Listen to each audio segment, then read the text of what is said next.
Apa ini? Biadab, ini kurang ajar. Ini Taliban, ini biadab yang bertuah.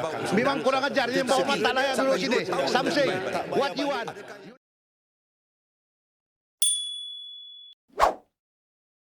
Anwar terbukti seorang lelaki sejati, sudah menang usul percaya sebelum ini tapi masih sedia diuji lagi. Kalau ikut logiknya, sebarang cubaan untuk menjatuhkan kerajaan tidak harus dilayan lagi sekarang ini. Ini kerana, pertama, Anwar Ibrahim yang memimpin Kerajaan Perpaduan sebagaimana dititahkan oleh Yang di-Pertuan Agong, telah mempunyai sokongan majoriti yang cukup kukuh iaitu 148 daripada 222 ahli parlimen. Dengan jumlah sokongan 148 ahli parlimen itu bererti Kerajaan Perpaduan ini memiliki majoriti 2/3 sokongan di parlimen.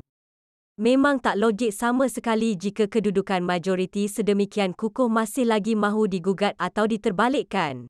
Apalagi, yang bising-bising mahu menjatuhkan kerajaan itu hanyalah pihak di luar kerajaan, termasuk kelompok yang kalah teruk sehingga hilang deposit pada PRU 15 lalu. Tetapi, malangnya tidak terdengar sama sekali ada ahli parlimen penyokong kerajaan yang mahu menarik sokongan atau tidak puas hati terhadap kepimpinan Anwar. Jika demikian, bagaimana blok pembangkang PN yang mempunyai 74 ahli parlimen mampu menambah bilangan sokongan mereka kepada sekurang-kurangnya 112?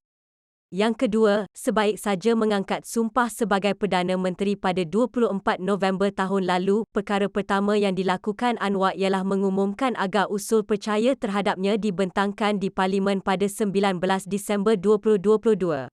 Dalam undian yang diadakan pada tarikh tersebut, sokongan terhadap Anwar ternyata kukuh di mana blok pembangkang tidak berani sama sekali menentang usul percaya itu.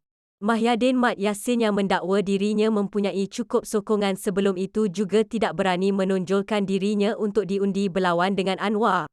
Walaupun kemenangan hanya melalui undian suara berikutan blok pembangkang tiada telur untuk menamakan sesiapa sebagai pencabar, jumlah ahli parlimen menyokong Anwar kemudiannya dibuktikan berjumlah 148 orang.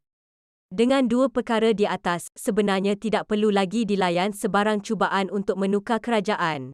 Sudah sah lagi nyata Anwar memiliki sokongan majoriti yang kukuh sebagai Perdana Menteri.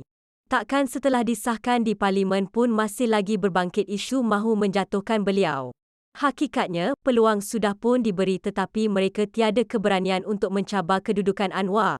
Cukuplah sekali saja peluang itu diberikan dan selebihnya, tugas ahli parlimen seharusnya ditumpukan bersama memastikan negara-negara dapat ditadbir dengan baik.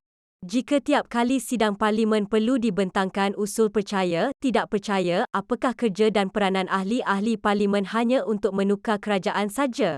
Tetapi dengan Anwar sendiri tampil mencabar blok pembangkang agar membawa usul menjatuhkannya ke parlimen jika benar Hamzah Zainuddin, calon yang dinamakan untuk menggantikannya sudah mempunyai cukup nombor, ia tidak lain membuktikan beliau seorang Perdana Menteri yang benar-benar berani dan punya jiwa lelaki sejati.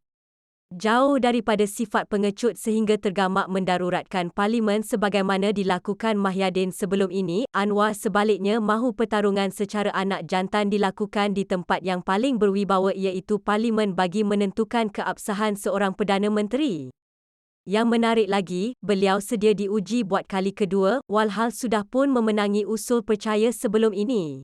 Maka melalui cabaran Anwar ini, inilah masanya bagi PN secara bersendirian atau bergabung dengan Tun Mahathir Mohamad yang hilang deposit untuk membuktikan dan menyahut cabaran Perdana Menteri itu. Oleh kerana Parlimen akan bersidang pada bulan Jun, PN mesti menggunakan tempoh masa yang ada ini untuk bekerja keras mengumpul sokongan yang diperlukan untuk menumbangkan kerajaan. Kalau benar kononnya sudah ada 126 ahli parlimen menyokong, buktikanlah di parlimen nanti dan jangan berdalih macam-macam lagi. Jangan sembang saja, tapi bila sampai masanya habuk pun tiada. Selepas sidang parlimen Jun nanti, jika PN gagal membuktikan mereka memiliki nombor yang diperlukan untuk menubuhkan kerajaan, sebarang cubaan menukar kerajaan selepas itu tidak harus dilayan lagi. Mereka secara moral dan perundangan tidak berhak lagi bercakap untuk menukar atau menjatuhkan kerajaan. Jika berjaya melepasi usul pada Jun nanti, kerajaan pimpinan Anwar secara mutlak telah 2 kali disahkan majoriti dan keabsahannya untuk memimpin negara sehingga PRU 16 akan datang. Mana nak cari ada Perdana Menteri yang berani sampai 2 kali diuji keabsahannya di Parlimen dalam tempoh tidak sampai setahun.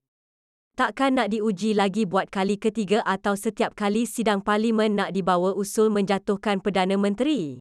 Anwar pun selepas Jun nanti janganlah buang masa lagi melayan royanan mereka yang tak habis-habis kemaruk kuasa mahu menjatuhkannya, malah patut mentertawakan saja mereka yang bernafsu besar tapi sebenarnya tiada upaya itu.